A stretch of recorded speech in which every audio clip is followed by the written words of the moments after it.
ఎలా పడిపోయాడు సంజయ? ఈ విషయాన్నంతా నాకు చెప్పు. నాకు మనశ్శాంతి లేకుండా పోతుంది. ఆ సమయంలో ఆయనకు సహాయం చేయటానికి మన వాళ్ళు ఎవరూ వెళ్ళలేదా? దుర్యోధనుడు ఆయన వెంట ఏ వీరులను పంపించాడు? శిఖండి మొదలైన వారు భీష్ముడిని ఎదిరించినప్పుడు అసలు ఆయన వద్ద మనవారు ఎవరైనా ఉన్నారా? భీష్ముడు పడిపోయాడు అనే వార్త విని కూడా నా గుండె బ్రద్దలు కావటం లేదంటే బహుశా నా గుండె ఇనుముతో చేసిందై ఉంటుంది. ఏమిటి నాకు ఏడుపు రావటం లేదు? నా గుండె ఏమిటి ఎట్లా ఉంది? యస్మిన్ సత్యం చ మేధాచ నీతిశ్చ భరతర్షభే నీతిశ్చ భరతర్షభే అప్రమేయాణి దుర్దర్శే అప్రమేయాణి దుర్ధర్షే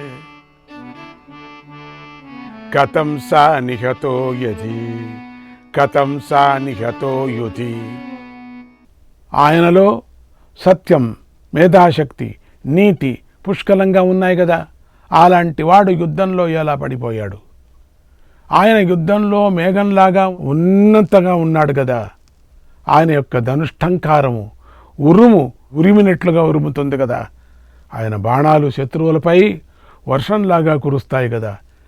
ఇంద్రుడు దానవులపై బాణాలు ప్రయోగించినట్లుగా భీష్ముడు పాండవులపైన, పాంచారులపైన, సృంజయులపైన బాణాలను ప్రయోగిస్తూ ఉంటారు కదా.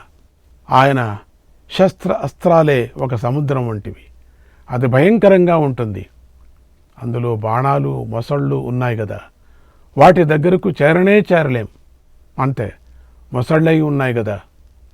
ధనస్సు కెరటాల్లాగా అంతం లేకుండా ఉంటుంది కదా. అందులో ద్వీపాలు ఉండవు. అది చంచలంగా ఉంటుంది. నావలు ఏమీ ఉండవు. గదలు, కత్తులు అనే మొసళ్ళు మాత్రమే ఉంటాయి కదా. గుర్రాలనే సుడిగుండాలుంటాయి. అది నీటి ఏనుగులతో నిండి ఉంటుంది. కాల్బలం అనే చేపలతో నిండి ఉంటుంది. శంఖాలనే దుందుబుల ధ్వనితో నిండి ఉంటుంది. ఆ సముద్రంలో భీష్ముడు శత్రువుల రథాలను, ఏనుగులను, గుర్రాలను, పదాతి దళాలను ముంచివేస్తాడు. శత్రువుల ప్రాణాలను అపహరిస్తాడు. తన కోపంతోనూ తేజస్సుతోనూ ప్రజ్వలిస్తూ శత్రువులను బాధిస్తాడు. సముద్రాన్ని చెలియలకట్ట హద్దు ఆపినట్టుగా ఆయనను ఏ వీరులు కూడా ఆపరు కదా. ఏ వీరులు ఆపారు, అడ్డుకొన్నారు? ఆయన దుర్యోధనుని మేలు కోసం యుద్ధంలో కష్టసాధ్యమైన పనులను ఎన్నో చేశాడు. అటువంటి సమయంలో ఆయన ఎదుట ఎవరున్నారు? దక్షిణ వైపు సైన్యాన్ని ఎవరు రక్షిస్తున్నారు? వెనుక భాగంలో ఉండి శత్రువు వీరులు ఎవరు పారద్రోలారు? ఆయనను దగ్గర ఉండి రక్షిస్తూ ముందు భాగంలో ఎవరున్నారు? ఆయన యుద్ధం చేసే సమయంలో ఉత్తర వైపున ఏ వీరులున్నారు? ఓ సంజయ, ఎడమ ప్రక్కన రథచక్రాలను ఎవరు రక్షించారు? భీష్ముడి ముందుండి మన సేనలను ఎవరు రక్షించారు? ప్రక్కలలో ఉండి శత్రుసేనలో ఎవరు యుద్ధం చేశారు? వీరులందరూ భీష్ముడిని రక్షిస్తూ, భీష్ముడు కూడా వారిని రక్షిస్తూ ఉన్నా కూడా వారి శత్రువులను ఎలా పడగొట్టలేకపోయారు? భీష్ముడు బ్రహ్మదేవుడిలాగా సర్వలోకేశ్వరుడు కదా. ఆయన పాండవులు ఎలా పడగొట్టగలిగారు? దీపం వంటి భీష్ముడు ఆశ్రయించే కురువంశీయులందరూ శత్రువులతో భయం లేకుండా యుద్ధం చేస్తున్నారు.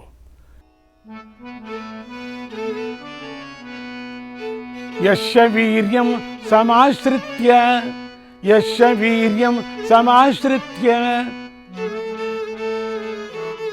మమ పుత్రో బృహద్బలగ మమ పుత్రో బృహద్బలగ న పాండవాన గణయత్ న పాండవాన గణయత్ కథం స నిహతః పరైః కథం స నిహతః పరైః. ఆయన పరాక్రమాన్ని ఆశ్రయించే నా పుత్రులు పాండవులను లెక్క చేయలేదు. అటువంటి ఆయన ఇప్పుడు ఎలా పడిపోయాడు? పూర్వం దానవులను సంహరించే దేవతలు భీష్ముడి సహాయాన్ని కోరారు. అటువంటి భీష్ముడిని పుత్రుడిగా పొంది శాంతన మహారాజు దుఃఖాన్ని విడిచిపెట్టాడు. భీష్ముడు మహాజ్ఞాని. ధర్మాత్ముడు, పవిత్రుడు, వేదశాస్త్రాలు తెలిసినవాడు. ఆయన పడిపోయాడని నువ్వు ఎలా చెప్పగలుగుతున్నావు? పడిపోలేదు, ఊరికే. ఆయనకు అన్ని అస్త్రాలు తెలుసు. వినయశీలి, శాంతుడు, దాంతుడు. అటువంటి భీష్ముడు పడిపోయాడని విని మన బలమంతా నశించిపోయినట్లే అని నాకు అనిపిస్తుంది. ధర్మం కంటే ఇప్పుడు అధర్మమే ఎంతో బలమైందని అనుకుంటున్నాను. అందుకే వృద్ధుడైన భీష్ముడిని కూల్చి పాండవుల రాజ్యాన్ని కోరుకుంటున్నారు. పూర్వం అంబ కోసం సకల అస్త్రాలు తెలిసిన పరశురాముణ్ణి భీష్ముడు యుద్ధంలో జయించాడు. ఆయన ఇంద్రుడితో సమానమైనవాడు. ఆయన ధనస్సు పట్టిన వారందరిలోనూ శ్రేష్ఠుడై ఉన్నాడు. అయ్యో, అటువంటి ఆయన పడిపోయాడని నువ్వు చెబుతున్నావు. నాకు ఇంతకు మించిన దుఃఖమే లేదు. అంటే నాకు నమ్మబుద్ధి లేదు. ఆయన ఇంతకుముందు ఎన్నోసార్లు రాజులందరినీ జయించాడు. పరశురాముడిని కూడా జయించాడు కదా. భగవంతుడైన ఆ పరశురాముడు కూడా భీష్ముణ్ణి సంహరించలేకపోయాడు కదా. అటువంటి భీష్ముణ్ణి శిఖండి పడగొట్టాడంటే ఎలా నమ్మాలి? నమ్మబుద్ధి లేదు. ఆయన పడిపోలేదు. ఓ సంజయ, పరశురాముడు మహావీరుడు. ఆయనకి యుద్ధం చేయాలనే కోరిక ఎక్కువ. అటువంటి ఆయన కంటే శిఖండియే తేజస్సులోనూ బలంలోనూ ఎంతో అధికుడని ఇప్పుడు తెలుస్తుంది. శిఖండి ద్రుపద కుమారుడు, శూరుడు, సమర్థుడు, అస్త్రాలు తెలిసినవాడు. ఎందుకంటే అతడు యుద్ధంలో భీష్ముడిని సంహరించాడు కదా. ఆ మహావీరుడికి యుద్ధంలో ఎవరు సహాయపడ్డారు? భీష్ముడికి పాండవులతో యుద్ధం ఎలా జరిగింది? నా పుత్రుడి సేన భర్త పోయిన స్త్రీలాగా అయి దుఃఖాన్ని అనుభవిస్తూ ఉంటుంది. రక్షకుడు లేని ఆవులు అటు ఇటు చెదిరిపోతాయి. అలాగే నా సేన అంతా చెదిరిపోతూ ఉంటుంది. భీష్ముడు సకల లోకాల్లోని వీరుల యొక్క పౌరుషాన్ని కూడా మించిపోయి ఉంటాడు. అయ్యో, ఇప్పుడు ఆయన క్రింద పడిపోయాడు. ఈ సమయంలో నీ మనస్సులన్నీ ఎలా ఉన్నాయి? మీ మనస్సులు ఇప్పటికి మేము జీవించి ఏం ప్రయోజనం? మహావీరుణ్ణి, ధర్మాత్ముణ్ణి మేము చంపుకున్నాం. ఇప్పుడు మేము నా అగాధ జలంలో మునిగిపోతూ ఉంటే చూసి దుఃఖించే బాటసారులాగా ఉన్నాం.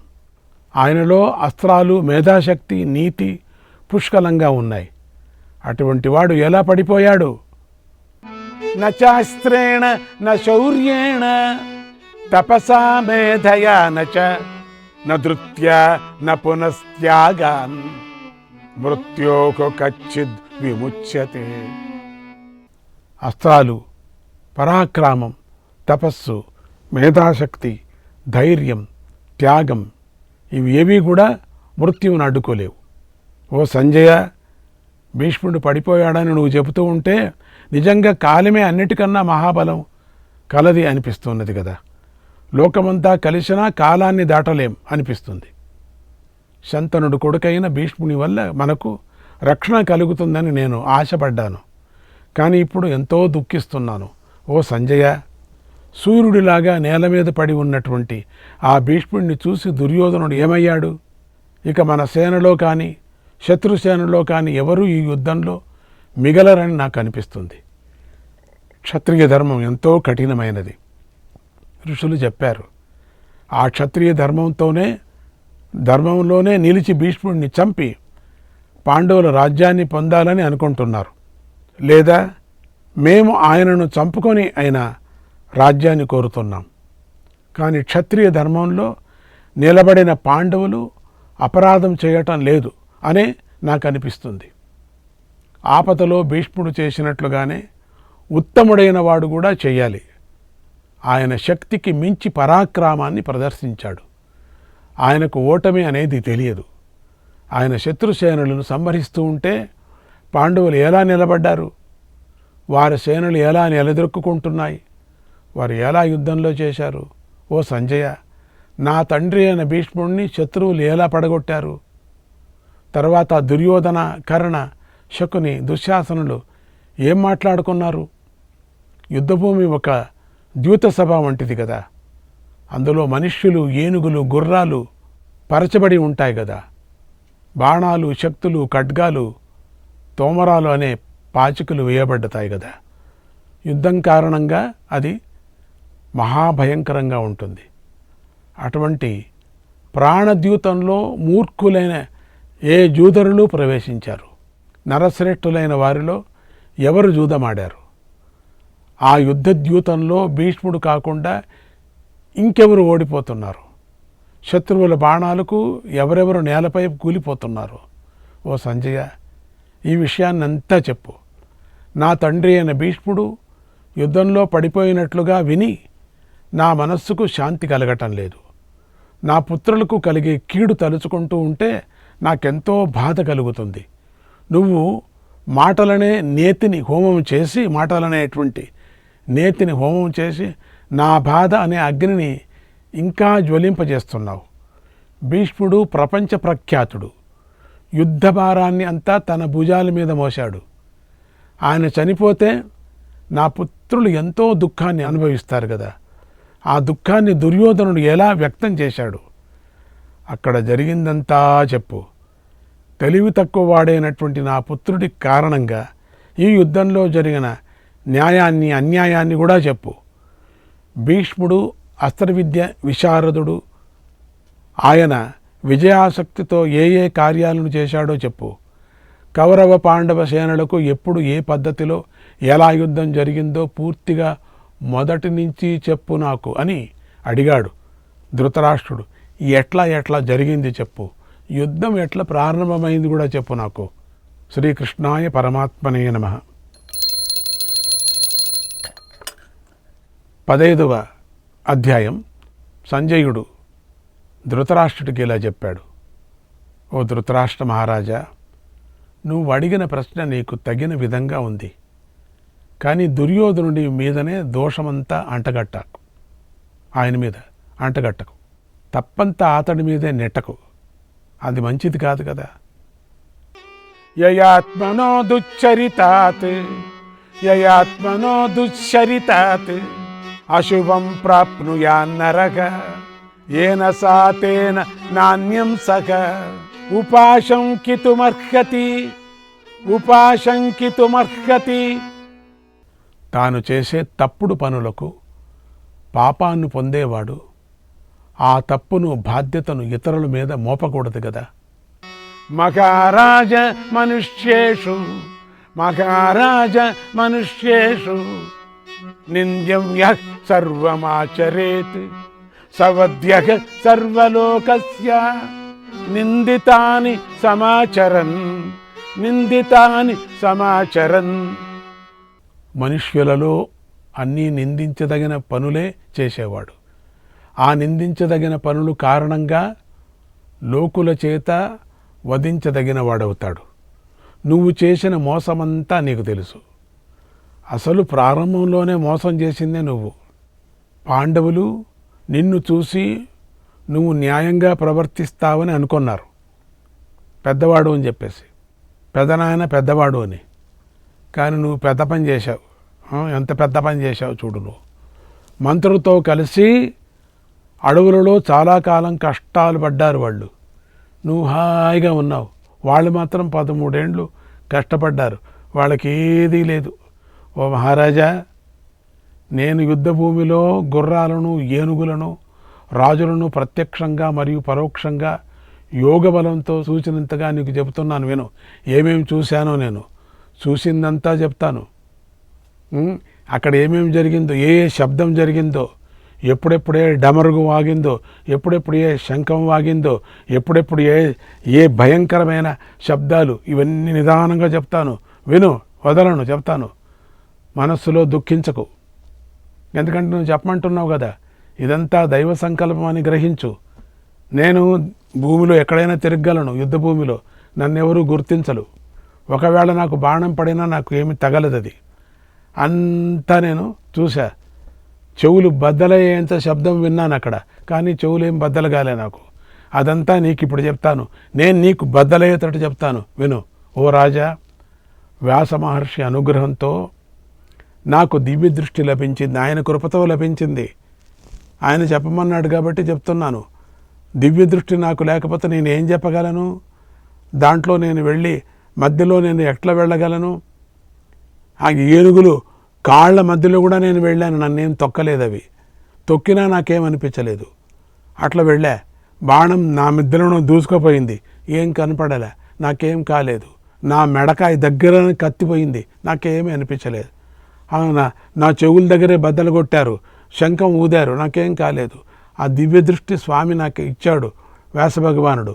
ఉత్తమ జ్ఞానం లభించింది, నాకు మంచి జ్ఞానం లభించింది, అతీంద్రియ దృష్టి లభించింది. నేను ఇక్కడ కూర్చొనే చూస్తాను, అటువంటి లభించింది. దాంతో దూరం నుండే అందరి మాటలు వింటాను, నేను ఎవరెవరు ఏమేమి మాట్లాడుకుంటారో వింటాను. ఇతరుల మనస్సులోని విషయాలు నాకు బాగా తెలుస్తాయి, జరిగిపోయినవి తెలుస్తాయి. ముందుకు ఏం మాట్లాడతాడో అది కూడా నాకు తెలుస్తుంది. ముందు ఏ ప్రశ్నలు వేస్తారో నాకు ఆ జ్ఞానం ఉంది.